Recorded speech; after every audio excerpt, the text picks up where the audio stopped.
What's going on, everybody? It's a great day. Been a great week for wrestling, especially for Impact Wrestling fans, or should I say, soon to be TNA fans once again. This is your Impact review for October 26, 2023. Now, this show really wasn't much of a show, it was more of just a recap show, which is great for me because I get to review Bound for Glory. Because with this announcement of TNA being a thing, it has lit a fire in me to cover wrestling be- because of this announcement. This is why I'm starting this channel. This is why I'm doing reviews. So, Bound for Glory 2023. Like I said earlier, last night's episode of Impact, it's just a review of Bound for Glory. So I'm not even gonna really review the show because it was basically just Bound for Glory.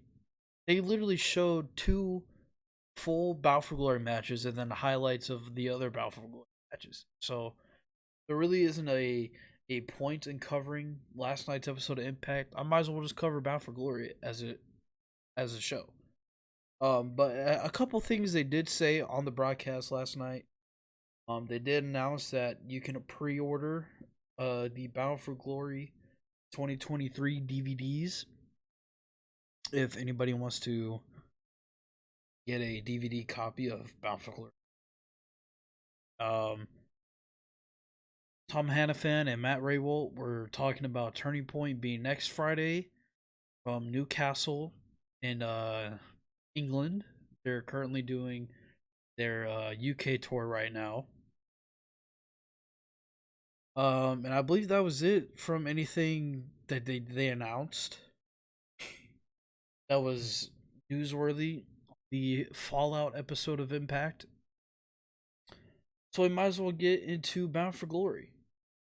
So, I thought overall this was the best Bound for Glory under the Anthem Scott D'Amore regime.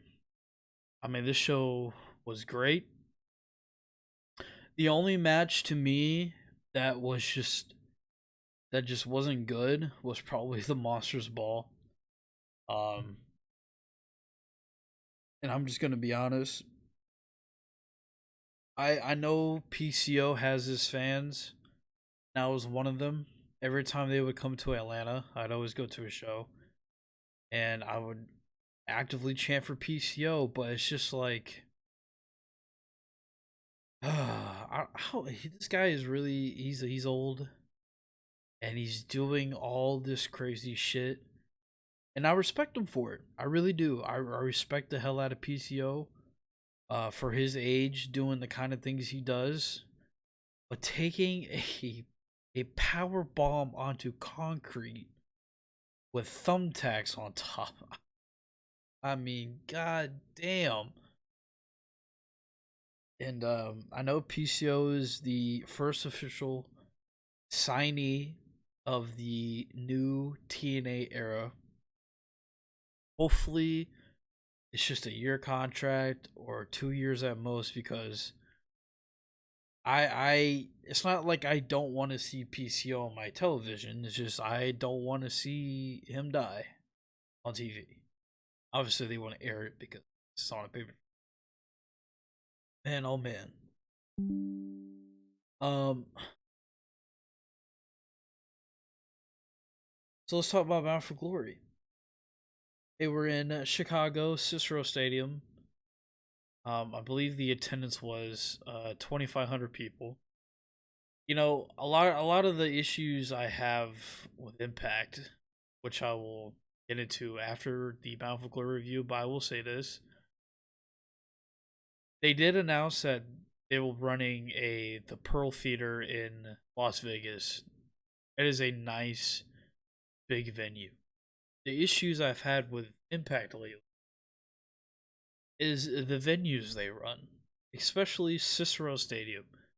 Now I know you can put a lot of people in the building, but if you ever Google Cicero Stadium, it is a old rinky dink looking building.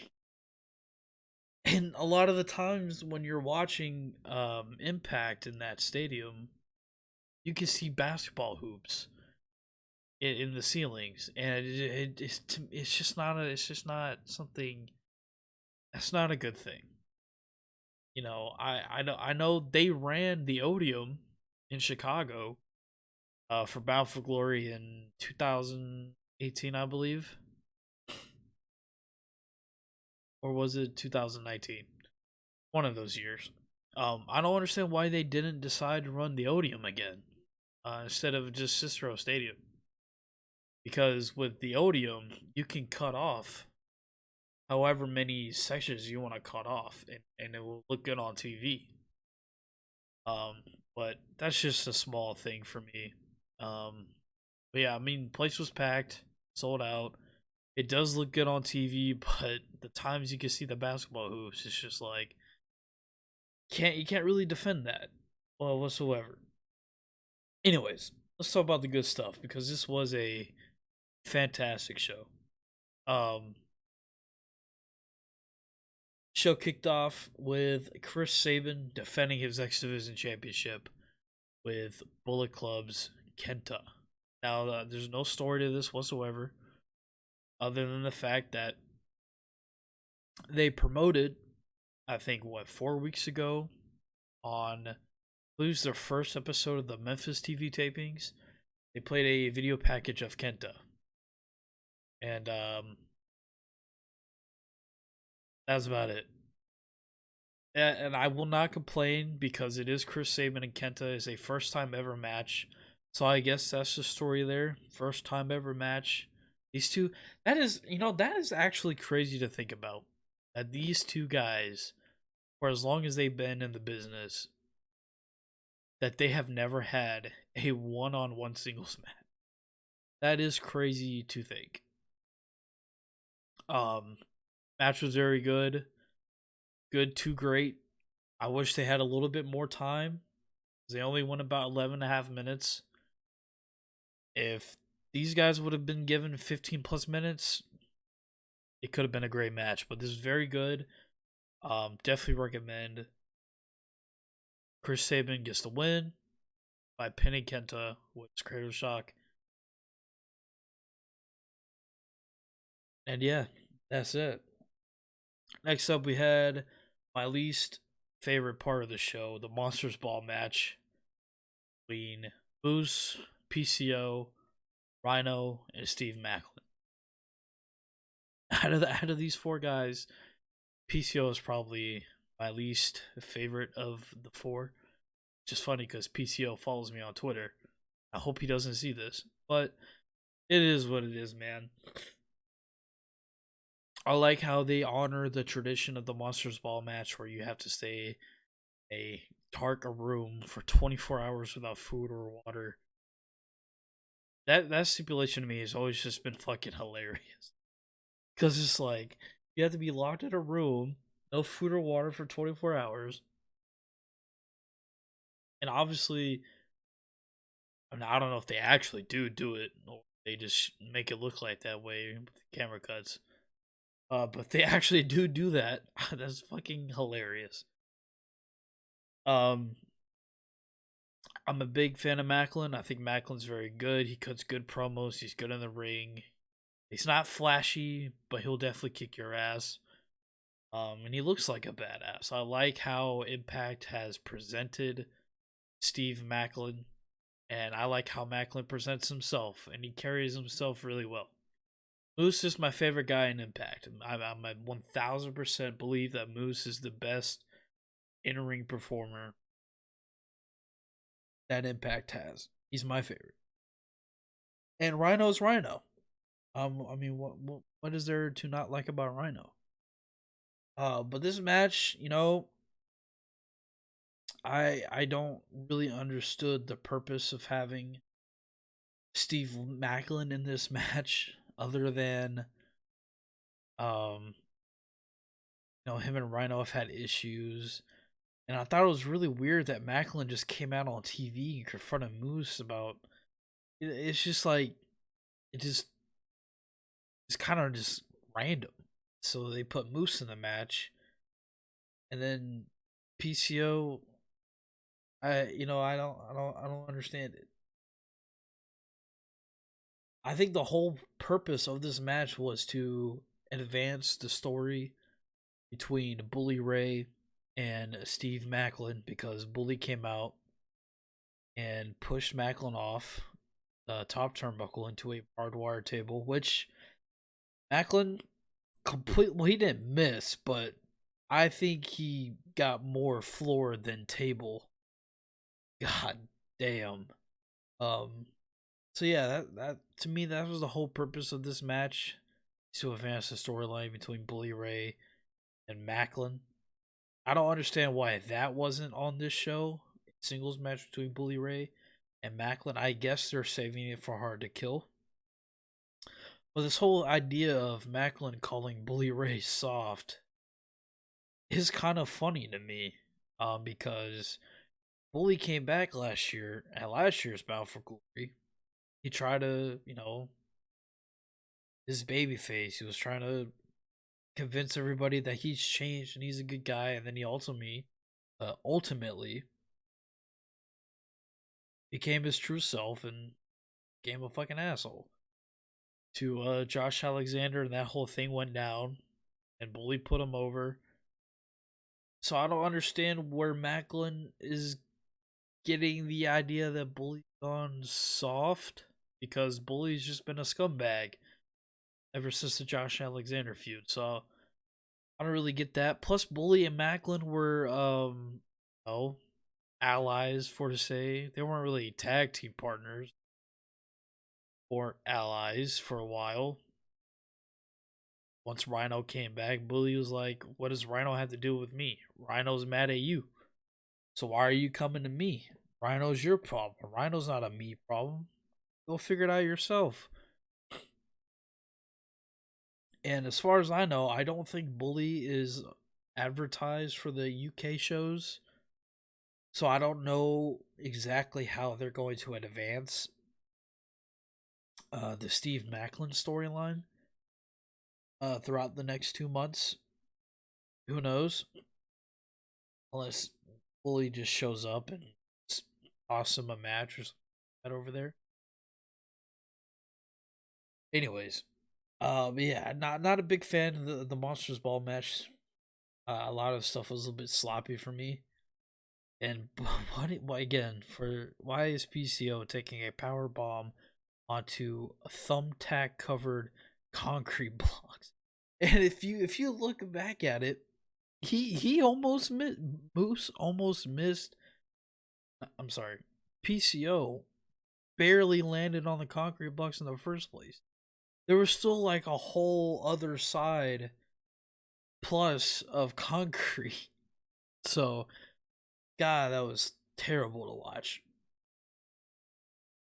Next we had Bullet Club's Chris Bay and Ace Austin, the ABC Ace and Bay Club, challenging the Rascals for the Impact World Tag Team Championships.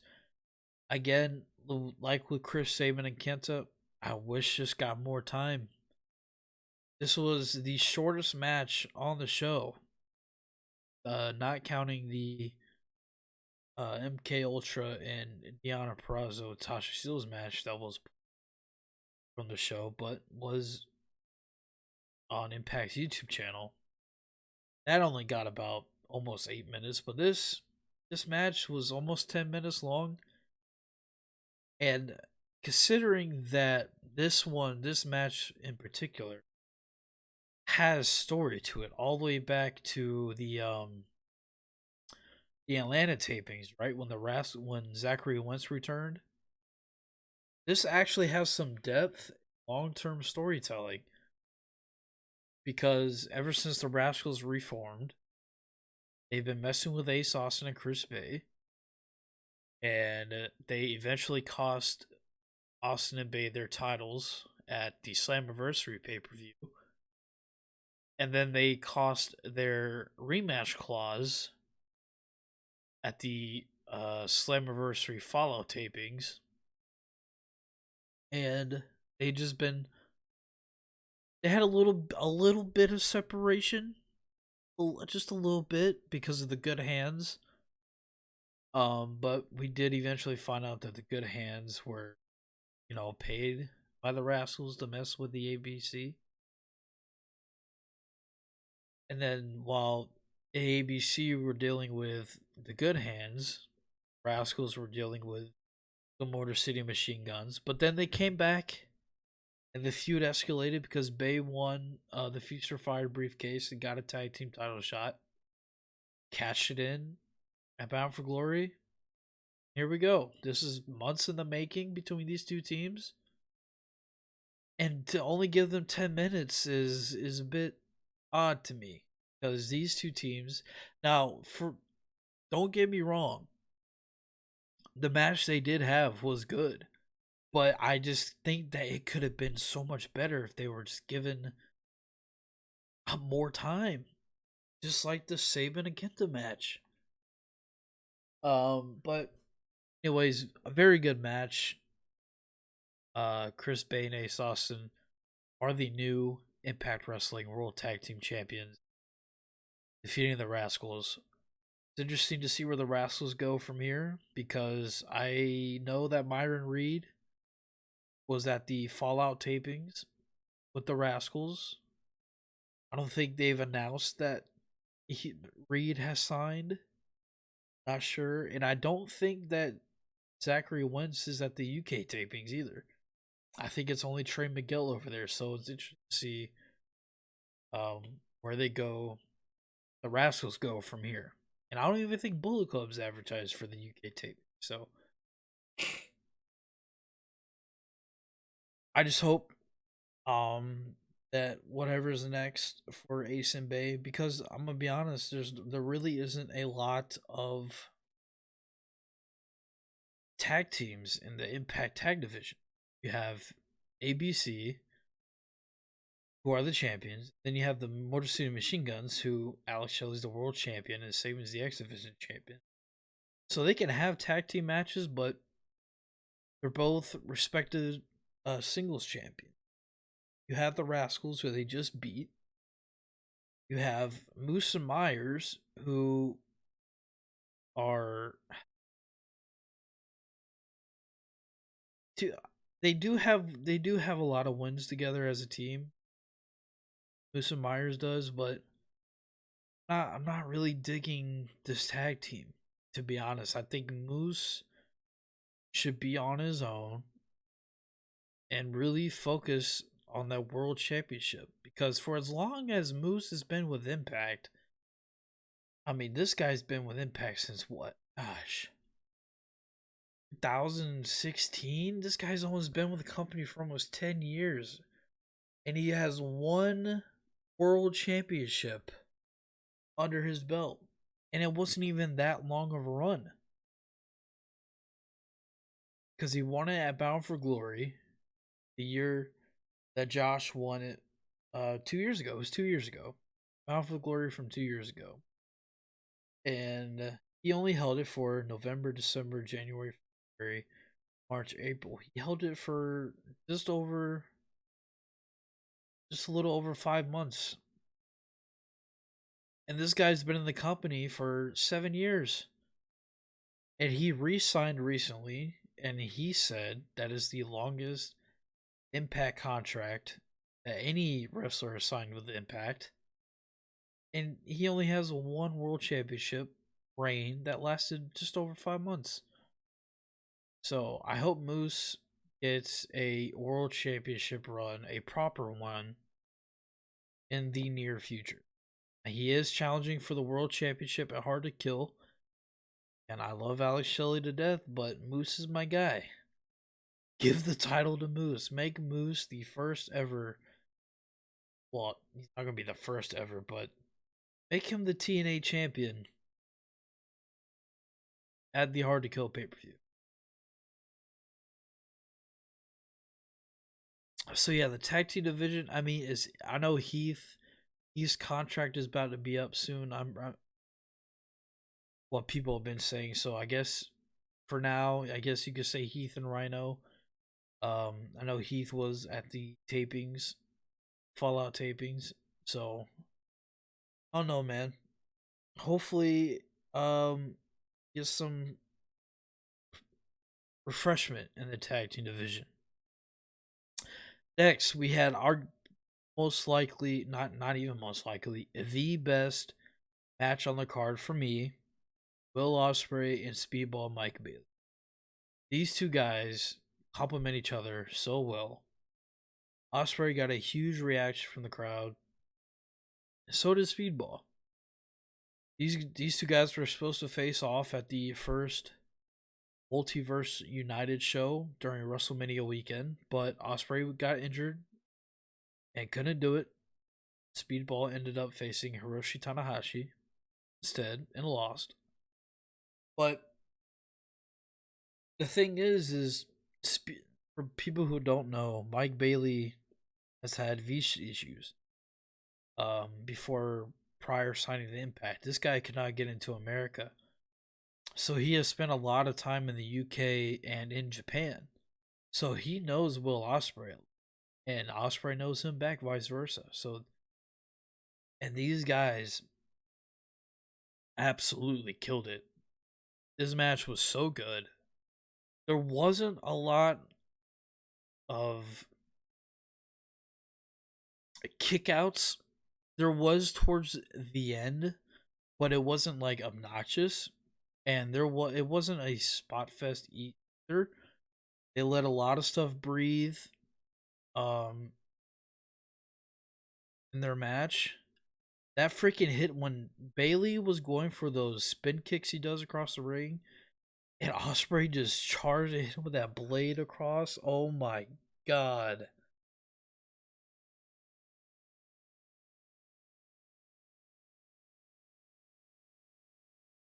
That shit was insane. But yeah, fantastic match. Again, a match a lot of people say, well, there was no build to this match. These guys have build. They're supposed to have wrestled each other at Multiverse United. They cut promos against each other, build up for that match, but match couldn't happen because Ospreay got injured. So they had to do the best they could because Ospreay's over in the UK and in Japan. He's not in America a lot. So when you're trying to say that this match can't be good because there's no build, and a lot of people are like, well, if you're not going to have build, then just don't do the match. I do think that's just a bit dumb in my opinion. This match did have build, and Ospreay's wrestled Alexander at the tapings, and I know that shit's just gonna be a banger. And Ospreay's wrestling Eddie Edwards at Turning Point over in the UK, which I believe is being taped today, actually.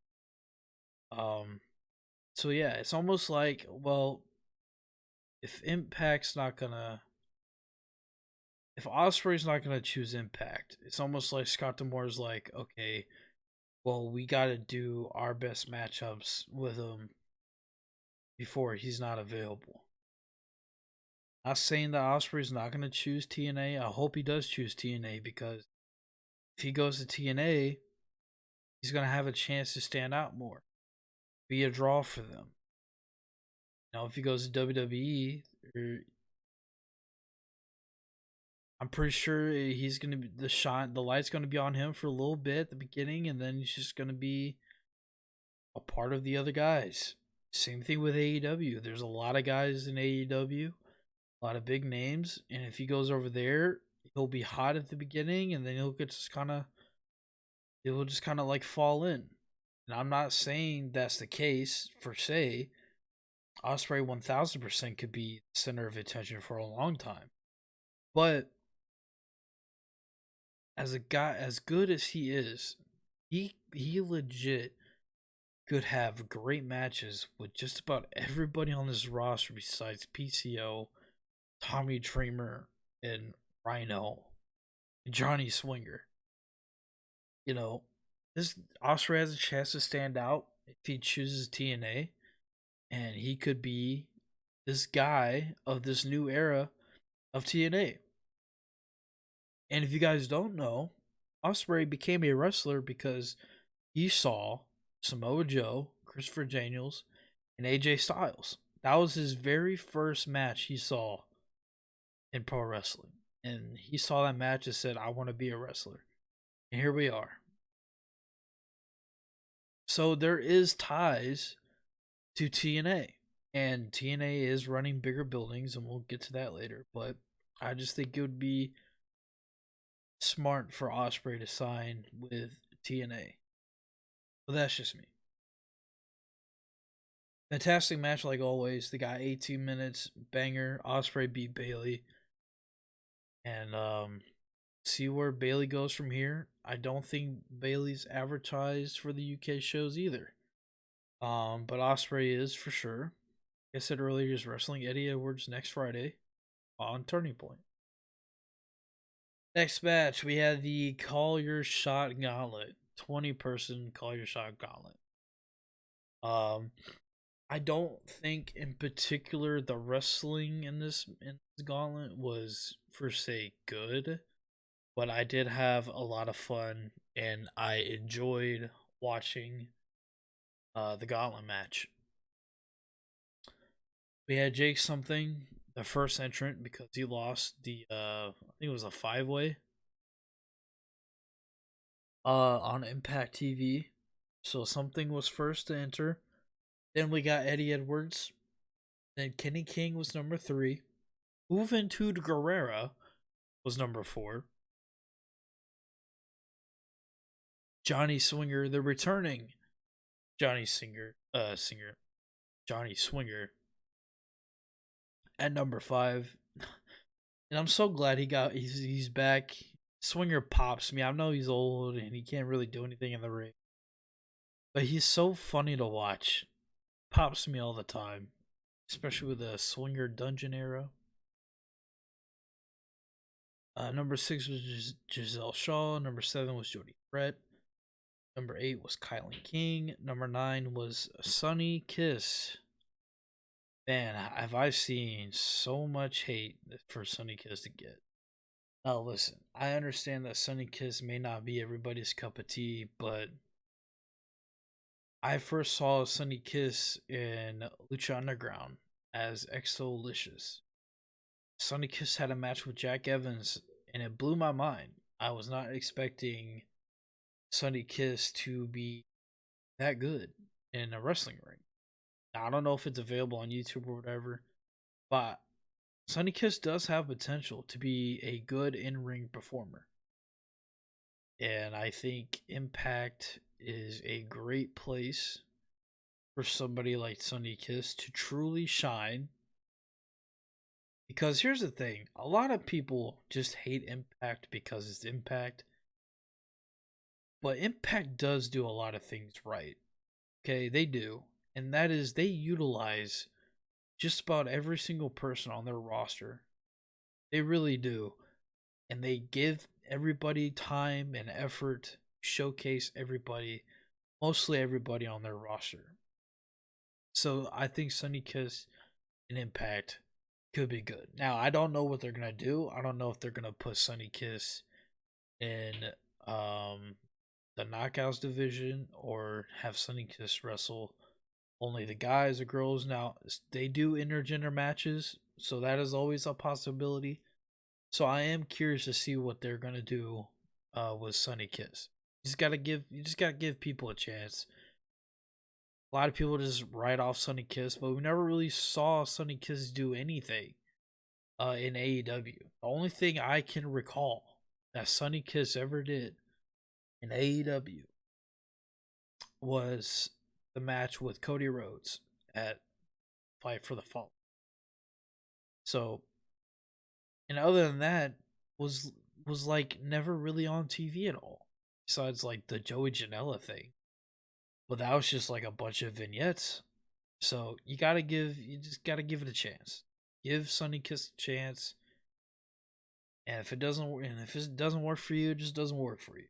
It is what it is. Number 10 was Bully Ray. Number 11 was Matt Cardona, the Indie God. Number 12 was Jordan Grace. 13 was Eric Young. 14 was injury. 15 was Brian Myers. 16 was Heath. 17 was Frankie Kazarian. 18 was Rich Swann. 19 was Jonathan Gresham. For 20 was Dirty Dango. A few things that happened in this match are highlights for me. Obviously, the return of Johnny Swinger pops me every time. Sonny Kiss, Bully Ray doing the dance. No, I've seen a lot of people think it was cringe, and I agree, it is cringe. Bully Ray did something similar like this. I believe for like a Ring of Honor show. I think he was tagging with the Briscoes against Tetsuya Naito and probably Ushi and Hiromu or one of the Lij members. He did do something like this before, so it is what it is. I do find it cringe, but hey, only does it every now and then. And also, this could also tie into the Bully Ray and Macklin storyline about Macklin calling him soft. Macklin's probably gonna bring this up in a future episode of Impact, but like, hey, look, what are you doing, dancing? You're soft. So I think he only did that to advance the storyline between.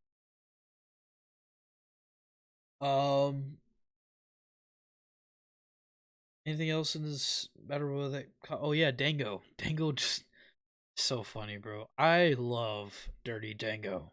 His promos are so funny. He just ribs everybody.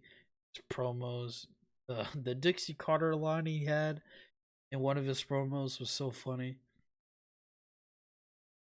And the Divas Reject thing that Joe Hendry made about Dango was so funny. Dirty Dango is reinventing himself in Impact. You see, he's probably one of my favorite things about Impact currently.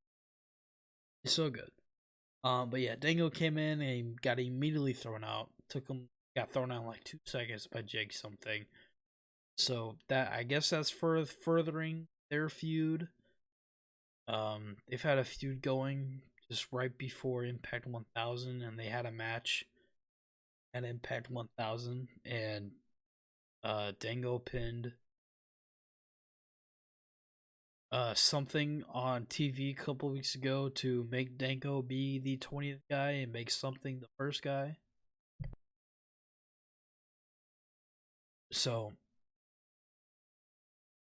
it is interesting, and I'm not even gonna comment on Vladimir Kozlov because, like, why of all the people that are free agents, of all the ex WWE guys on the market, fuck even just ex WWE guys, out of all the current free agents in the pro wrestling world, they choose to bring a Vladimir Kozlov. Not a fan of that whatsoever. I mean, Dango's already got a flunky in Johnny Bravo. So why does he need another flunky? And it's Vladimir Jordan Grace won by pinning Bully Ray with her Grace driver, which looked very impressive for Grace to do that to the guy the size of Bully Ray. And she called out, made it clear she wants her shot at Hard to Kill in Las Vegas. So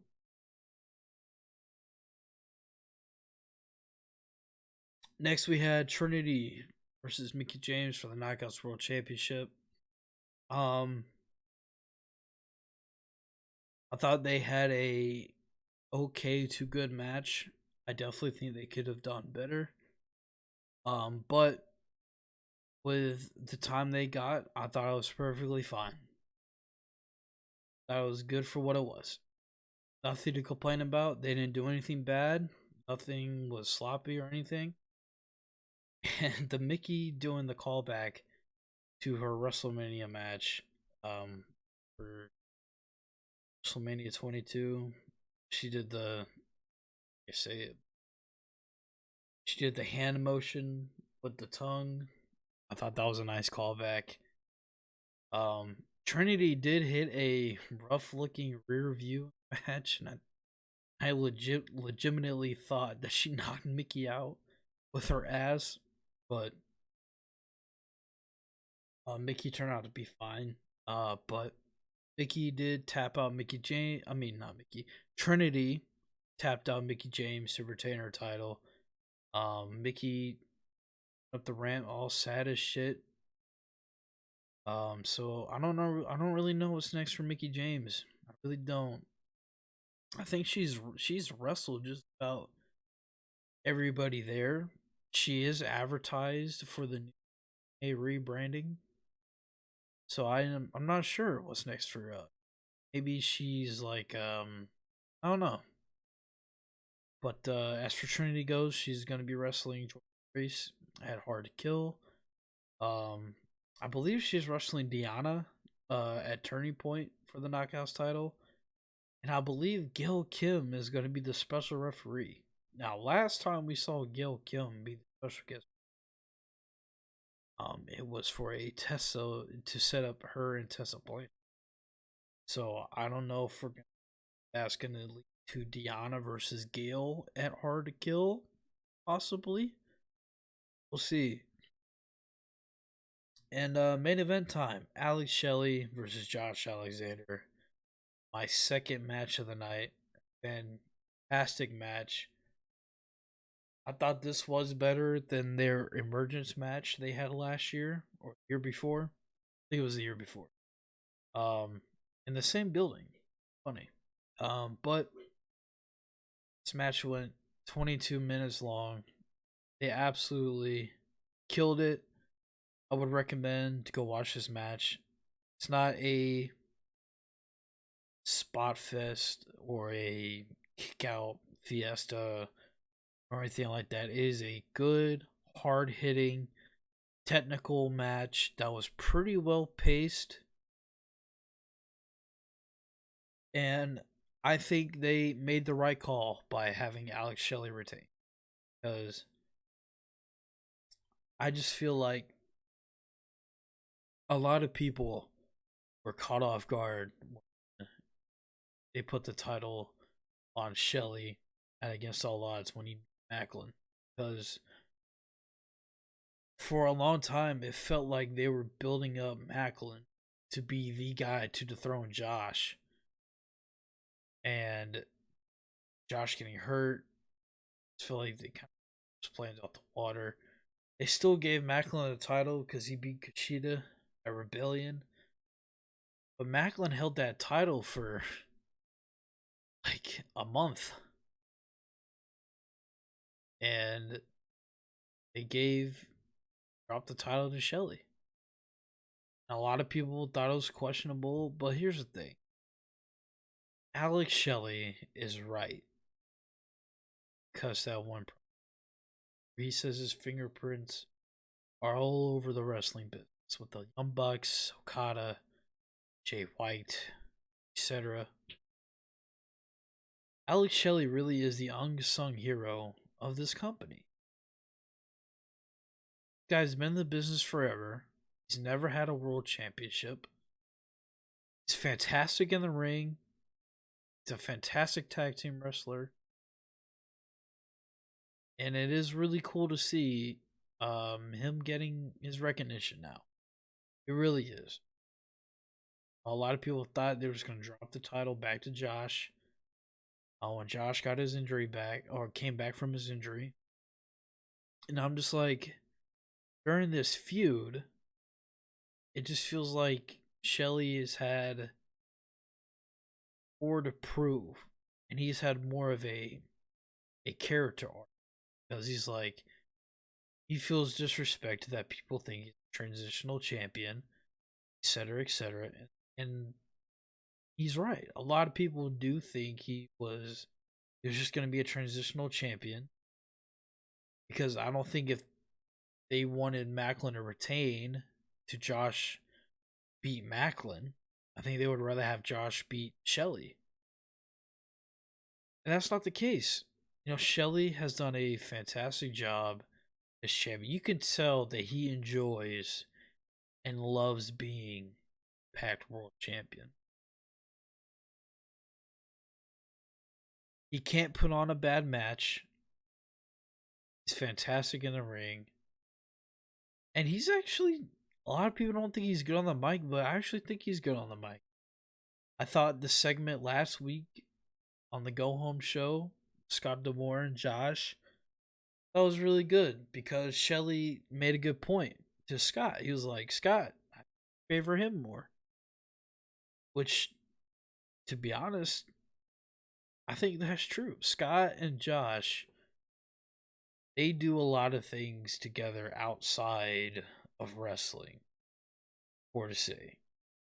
Um, which is, there's nothing wrong with that whatsoever at all. Don't get me wrong. I think that's what Shelly was talking about. Like, you gave this guy the title. You give this guy everything. You make him the longest reigning world champion of this company. And I'm not gonna sit there and just drop this title back to this guy. So I thought it was a smart move to give Shelly the title, or to retain his title. They had a really good match. Second match of the night. I would tell you to go out of your way to watch this because it was a banger.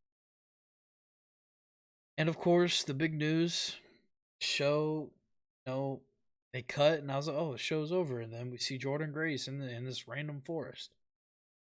And then we see a bunch of guys. We see Eddie Edwards, Alicia Edwards, Josh, Frankie, Sabin, Shelley. We're just out in the middle of the woods, and then Frankie comes out of the water with a box, and I'm just like, what the fuck's going on? Drops the box. It's got the TNA logo on it.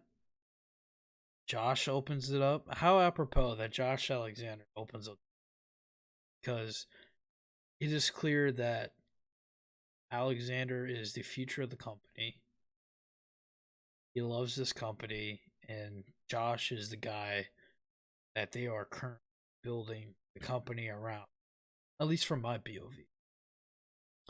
And he opens the TNA box, and it just shows a bunch of, historical TNA events, and announced that TNA is back, starting the rebranding back to the TNA name, starting in 2024 at the Hard to Kill pay-per-view, 13th, Las Vegas, from the Pearl Theater, which is a really nice big venue. It looks big, but I believe it only holds about the same amount of people that Cicero Stadium. I think it's like a 2,500 seater. But I am so excited because I grew up on TNA, and it means a lot to me. I know a lot of people hate TNA just because of Vince Russo and Dixie Carter, whole email thing that she sent, or I don't think it was her. Somebody sent an email bashing Destination America and all this stuff, and money problems, Dixie not paying, and the lack of crowds they drew back in the day, and now I guess technically, but the difference is back in the day they would run arenas they knew they couldn't fill, and it just looks bad on TV. And nowadays, under the Anthem era, they run buildings they know they can fill to make it look good on TV. So I like I said, I grew up on TNA. I think this is great. There's a lot of people like me that love TNA because it's what we grew up with. And I feel like it's gonna bring back, I want to say like a lot of fans, but I do feel like a lot of people are going to check it out again. Because I've been scrolling through TikTok and Twitter and Instagram, and all the comments are respectfully really positive. And I've also seen a lot of people say that, oh, they're going to give it a chance again. because it's TNA. Total nonstop action.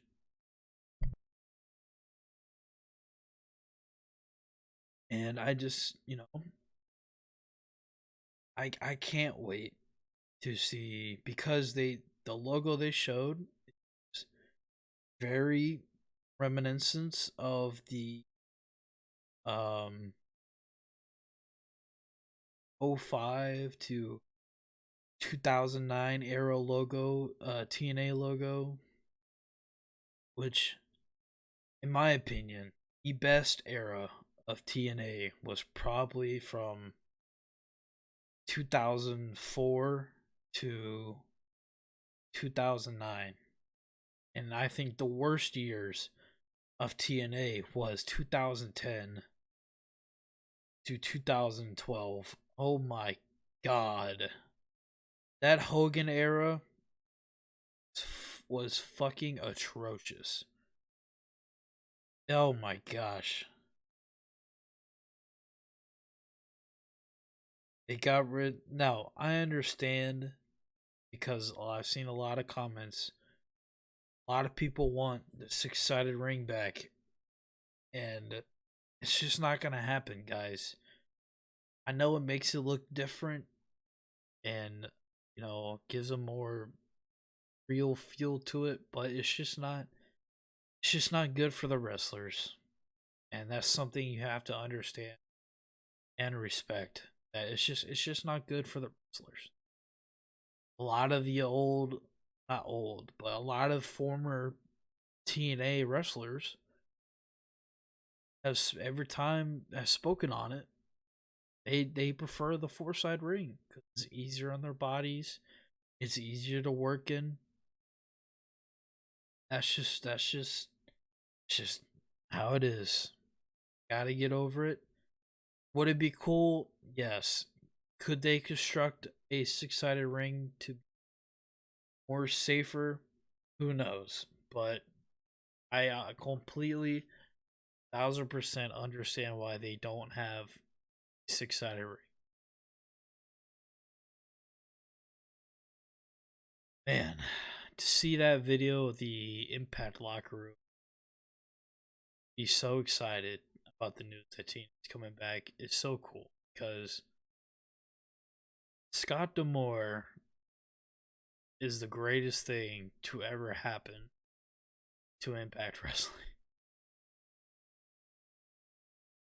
The old LOL TNA thing was a real thing, and rightfully so. Bad management is what most people think of when you talk about TNA. Bad management. No, Dixie Carter could never make decisions on her own. She always had to rely on Hogan, Bischoff, Vince Russo. Those guys put WCW out of business. More so Bischoff, but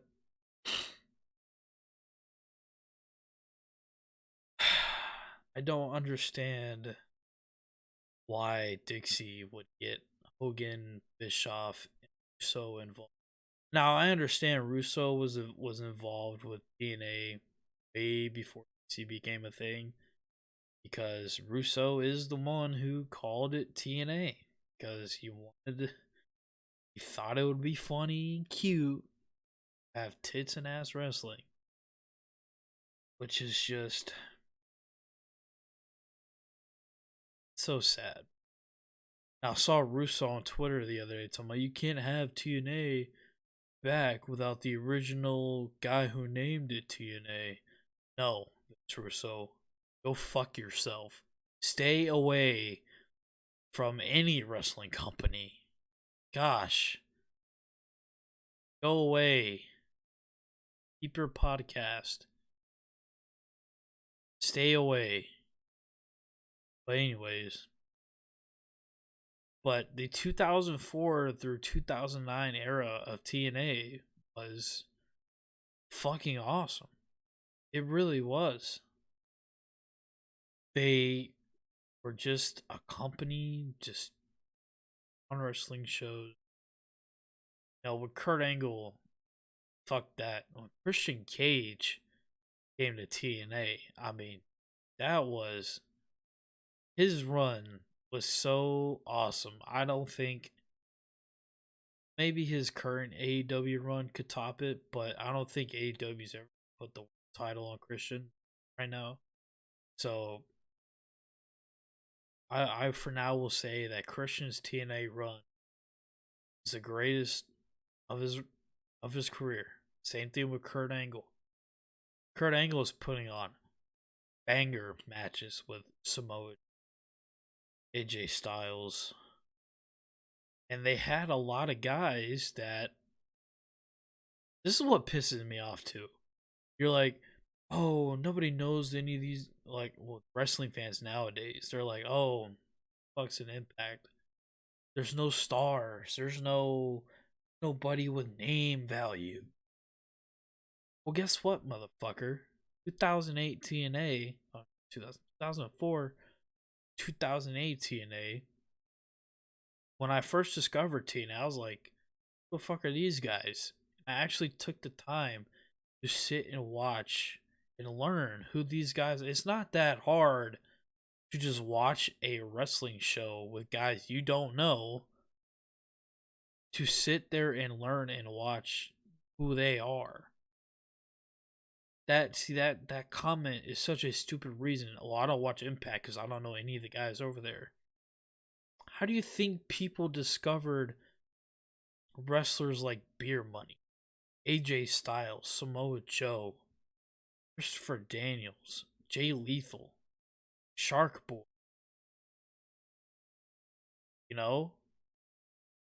Those guys, and even Frankie Kazarian. AJ Styles is arguably the greatest wrestler of this generation. And he spent most of his career in TNA. So that excuse to not watch Impact because you don't know any of the guys that work there is so stupid.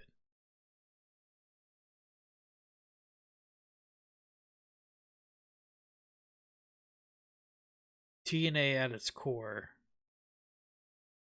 I think ever since Hogan and Bischoff took over TNA, it's just never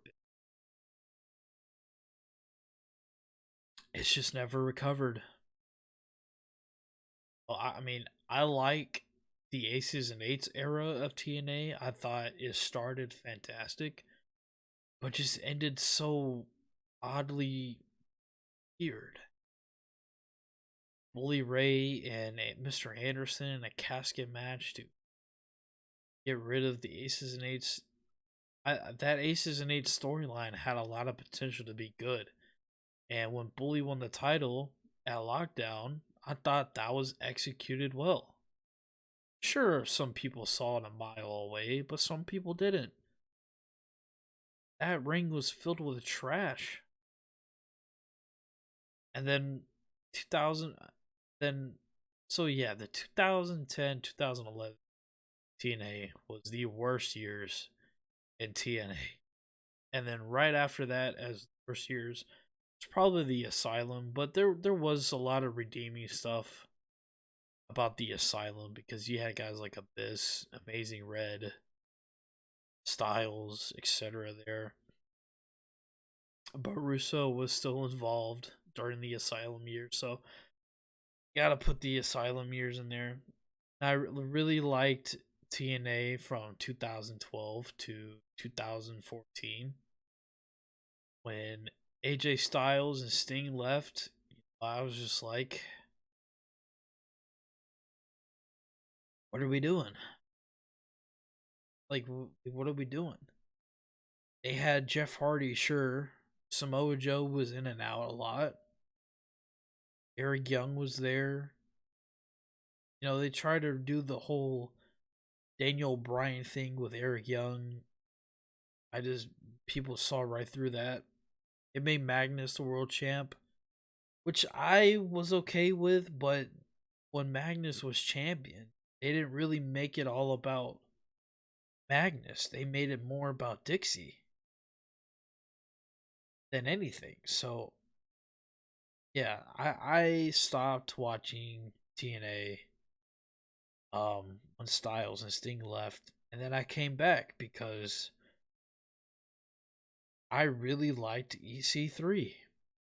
EC3 was my favorite guy in TNA up until he left in 2018, I think, is when he left TNA, go to NXT. EC3 was really the saving grace for me to come back to watch TNA. He was definitely a big part of me coming back to watch TNA. And then the whole GFW era, let's just not talk about it. I really didn't even watch a lot of the GFW Impact episodes to to be 1000% honest. I do know a lot of stuff that happened. Like I believe we saw OVE debut. We saw LAX debut. Johnny Impact was there. They made Eli Drake world champion. Um, Patron was there. Good God, that guy. But the GFW era was just really not my cup of tea. Then there was a weird thing with Loki and Johnny Impact. I think Loki was there for a taping, and I think he was like pissed off because he wasn't getting a world title shot, and they gave Johnny Impact the world title shot and stuff like that. That was very odd. A lot of weird stuff. Um, that Impact was going 2017. A lot of weird stuff. And then, you know, Jeff Jarrett left Impact again. W. He left, and then Anthem bought the company, and then they rebranded as Impact. And they had to. They had to revert to Impact in a lot of ways. They just 1000% had to. Because at that point in time, TNA had a really bad rep, and rightfully so. All the bad management. This company used to have 2 million plus viewers for a long period of time.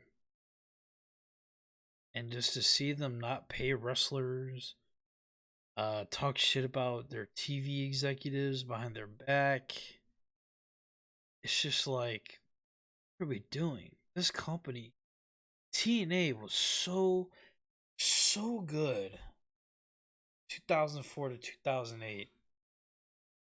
And it's just like, they legit had the potential to be a fantastic, consistently good company. But I really do feel like Bischoff, Hogan, and Dixie. I mean, at the end of the day, it's all Dixie's fault because she's the one who hired Hogan. She's the one who gave Hogan percentage of the company. She hired Bischoff. She hired Russo. She hired Russo behind TV executives' backs because they specifically told Dixie, "Hey, Russo should not be involved. Not hire that guy." She did it anyway behind their back. I'm so glad that Anthem named Don Callis, Scott D'Amore, EVPs of Impact in 2017 because you didn't really hear any LOL TNA moments besides like what the Killer Cross situation. Well, here's the thing. Killer Cross was absolutely doing nothing on the indies. I think he did. I think he did a GFW amped tape that never aired. Um, then he did some stuff with Lucha Underground, but like that's it. This guy was demanding money Yeah, he's doing good stuff. I like the stuff he did with Eddie Edwards. And for the most part during his Impact run, he was just a flunky for Johnny Impact. I mean, not yeah, Johnny Impact. Well, before Impact, he was a flunky for Austin Aries. For some reason, Austin Aries, Killer Cross, and Moose were like a faction. Or, yeah, for the most part of Cross's Impact career, he was just like a flunky for the most part. Like I said, I did like the stuff he was doing with Eddie towards the end.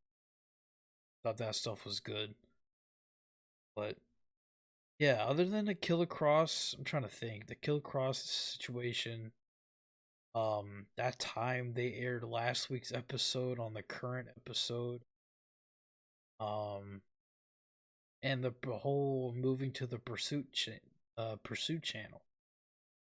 Now, they were on Pop, and their Pop deal went out, and I believe Pop TV is in more homes than Access is actually.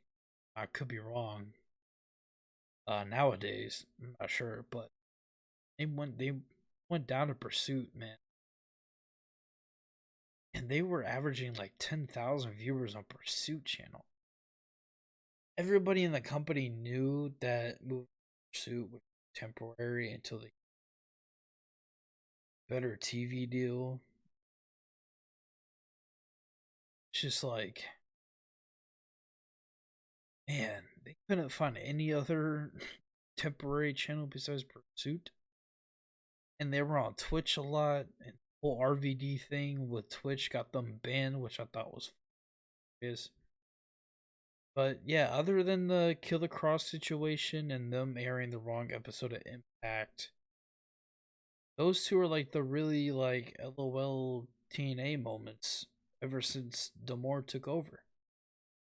Um, and Impact does a lot of good things. They utilize almost everybody on their roster. They give them TV time. They give them time to shine.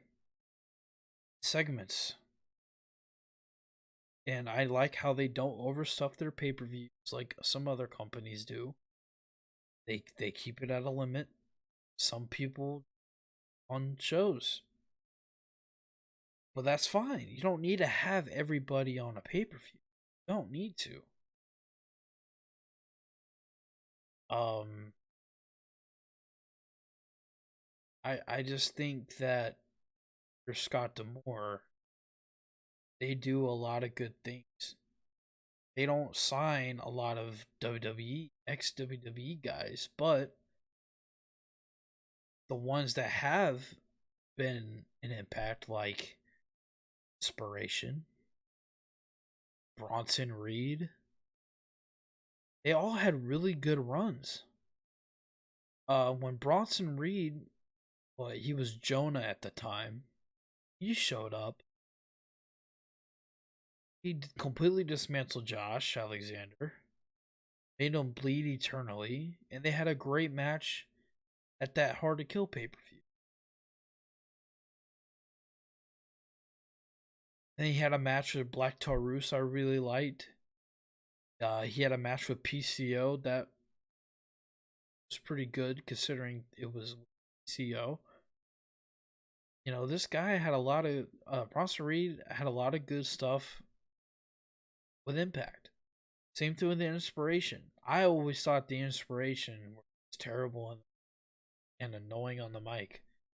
But when they came to Impact, they actually were having really good matches with Decay, the influence of Madison Rain and Tennille Dashwood, Tasha Steeles, um, Savannah Evans. They were having good matches. I thought their tag team matches in Impact were better than any other match they ever had in WWE. And their backstage segments were funny because they were doing the whole thing with Caleb with a K, which was Caleb Conley. I really liked all that stuff. Found that stuff funny.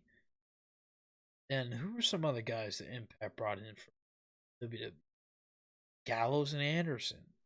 No, I know a lot of people don't like Gallows and Anderson, but they are who they are. And they've had good matches. Really liked their match with the Briscoes at that multiverse event. Sure, they were like tag team champions 3 times over the times they were Impact. Just fine. Well, they had. I really liked their match against the North. They've had good matches with the Machine Guns. Finjuice. Eric Young came back at the Slammiversary pay per view. Impact knows how to utilize talent. They don't sign everybody that gets released from WWE. They pick and choose who they want to. Now, obviously, they they have wanted most of the people got fired from WWE. Sure, but the ones they do sign have good runs. Matt Cardona, he had a good run in Impact. Look at Trinity. Trinity right now is having the time of her life in Impact. If you follow her Instagram story, Twitter post, she generally loves and enjoys being in Impact. She's having a great run. She still hasn't even wrestled a lot of women yet. She still hasn't wrestled Gordon Grace.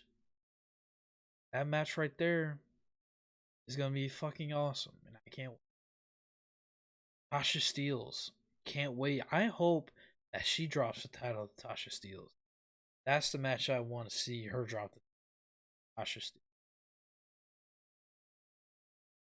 Now, a lot of the things, these Impact shows over for the next 2 months, gonna give a lot of leeway because doing a TV taping in the UK, and they're gonna have Turning Point next Friday. I believe they're gonna have Final Resolution in Canada somewhere, if I'm not mistaken. And then they're gonna have a AAA show,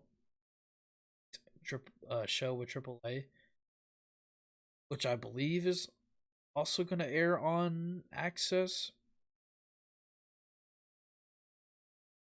So as far as storylines go, stuff like that, build for the pay per view, and Hard to Kill, I'm gonna get a lot of leeway from you because they are currently upgrading their production staff at Skyway Studios in Nashville. Um, Better cameras, better mics, all that stuff, all that good production stuff. That is really the thing for me. I have not liked Scott D'Amore. How things look. You look at TNA 10 years ago, the way their show looked. I'm not talking about size, I'm talking about the quality of the cameras are way better than what their quality of cameras are now. So hopefully, if their cameras better, their mics better, and just the overall presentation of this rebrand. Can we please get Tom and Matt a fucking announce desk instead of just a table, cloth on it? Please, can we get them an announce desk? And I know a lot of people have asked for a new stage and stuff like that. They're gonna have a new stage, aprons, turnbuckles, and I'm just so excited. But yeah, I'm gonna wrap it up here. That is my Bound for Glory / Bound for Glory Fallout show review.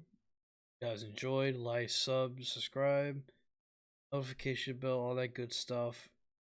See you guys tomorrow for SmackDown and for Night 5 of Best of Super Junior Tag League.